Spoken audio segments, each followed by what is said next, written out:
ko naman akalain.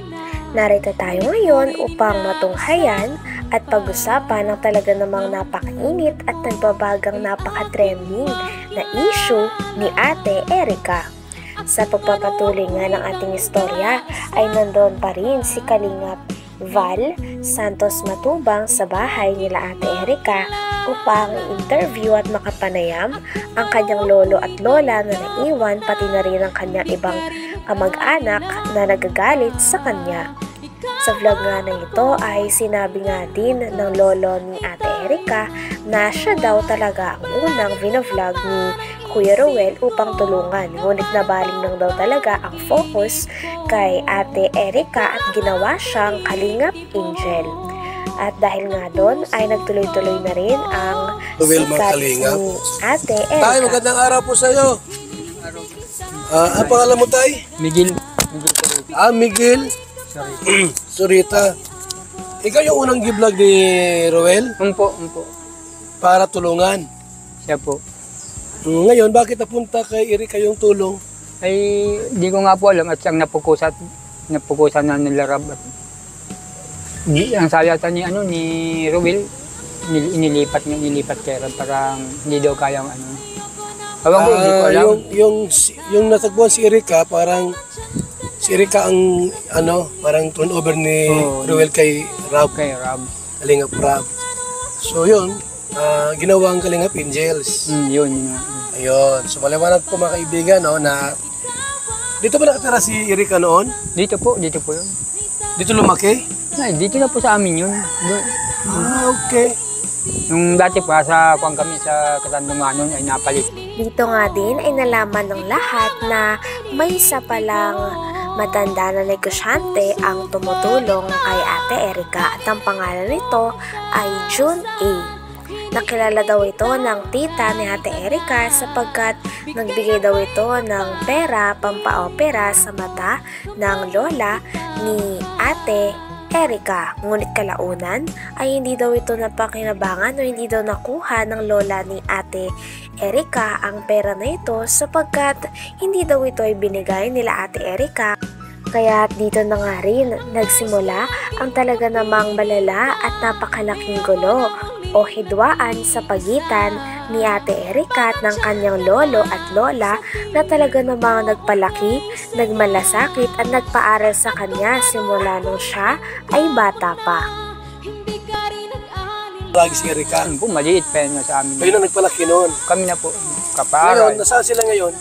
Ay, nasa bagong bahay na po. May bagong bahay na po sila. Sino po ang nagpatayo ng bahay nilang bago? Ay, sila yata po. Sino pang tumulong ang nagbigay ng pangpagawa ng bahay? Ayun, ang pag-aalam ko po, yung nga pong nakausap ng sila Mion daw matanda ko. Yung matandang Tanda? Ano yun? Ang alam ba ganun? June E yata yun. June A? June E. Matanda na ba yun? Sabi po, matanda na. Ate, ano ko lang, matanda na ba si June A?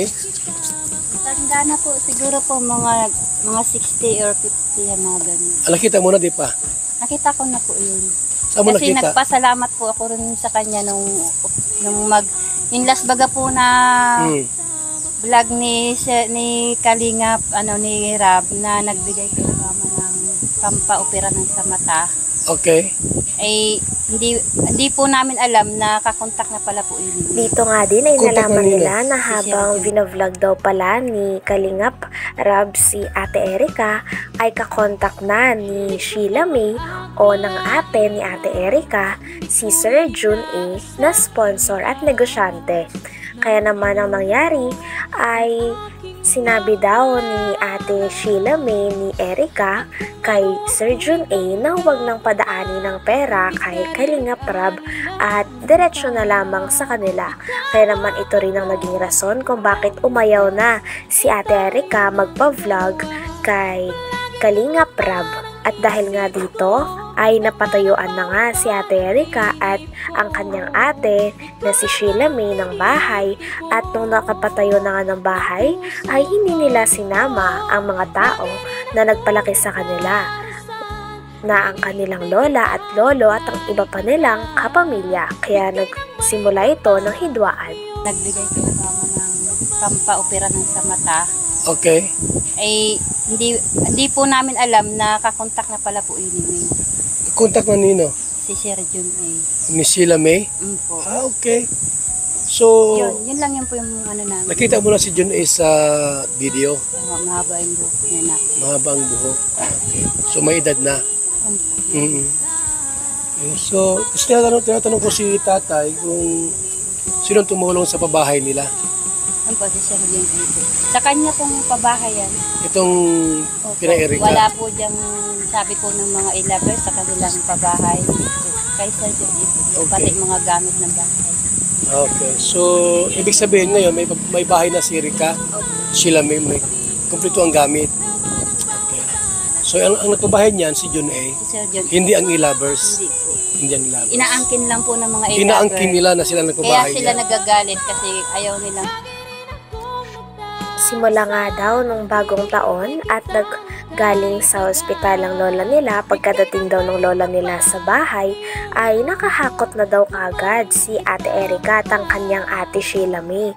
Nang sa ganon ay makalipat na sila. At nung nakalipat na sila sa bahay na pinatayo ni Sir Jun A ay hindi na raw sila muling bumisita sa kanyang lolo at lola at iba pang kamag-anak. Talagang kaya naman sumama ang loob ng lola at lolo ni Ate Erika sapagkat parang kinalimutan na lang sila basta-basta ng kanilang apo na kanilang pinalaki at pinagmalasakitan.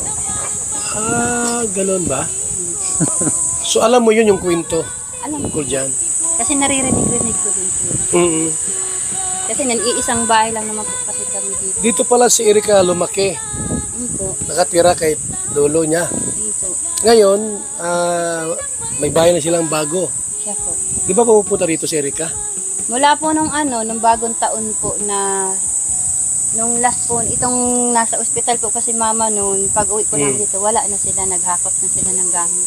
Nung paghakot, last year pa, Opo, nung bagong taon pa po. mula noon hanggang ngayon, hindi siya pupunta rito, napunta naman. Hindi na po. Hindi na pupunta rito, Wala na ni po dumalaw, hindi. Wala na pong Eric ang pumupunta dito. Pati si Sheila May. Wala na. Okay. Yung mga palabas po ng mga e-lover na sinasabi po nila na monthly may natatanggap si mama. Sila mama, yung mga magulang ko. Meron? Kasi Wala. malingan po yan. So wala palang natatanggap. Simula pala ay napabahayan si Ate Erika ay hindi niya na sinama ang kanyang lolo at lola sa pabahay na kanilang natanggap. At pagkatapos naman nito ay bumukod na nga sila ng kanyang ate sa mga tao na nagpalaki sa kanila at nagmalasakit simula bata pa sila. At sabi pa nga dito ng tita ni Ate Erika ay may kumakalat daw na nagpapadala daw o nagsusustento pa din si Ate Erika at si Sheila May sa kanilang lolo at lola. Ngunit hindi daw talaga ito totoo sapagkat simula nung nakalipat si Ate Erika at si Sheila May na kanyang ate sa pabahay ni Sir Jun A ay hindi na raw sila muling bumisita at hindi na rin sila nagpapadala ng pera kaya naman talagang nakasakit ito sa damdamin ng lolo at lola niya sapagkat parang feeling nila ay kinalimutan na lamang sila bigla-bigla ng kanilang mga apong pinalaki nila. Kasi iisang bahay lang naman po kasi kami dito. Dito pala si Erika lumaki. Po. Nakatira kay lolo niya. Po. Ngayon, may bahay na silang bago. Siya po. Di ba pupunta rito si Erika? Mula po nung nung bagong taon po na nung last po, itong nasa ospital po kasi mama noon, pag uwi po lang dito, wala na sila, naghakot na sila ng gamit. Nung paghakot, last year pa, Opo, nung bagong taon pa po. mula noon hanggang ngayon, hindi siya pupunta rito, napunta naman. Hindi na po. Hindi na pupunta rito, Wala na ni po. dumalaw, hindi. Wala na pong Eric ang pumupunta dito. Pati si Sheila May. Wala na. Yung mga palabas po ng mga e-lover na sinasabi po nila na monthly may natatanggap si mama. Sila mama, yung mga magulang ko. Meron? Kasi Wala. malingan po yan. So wala palang Wala natatanggap. po yan. Yun po yung gusto kong linisin po talaga na nalalaman po ng tao, binabaliktad po nila eh. Okay. Nakakaya pa.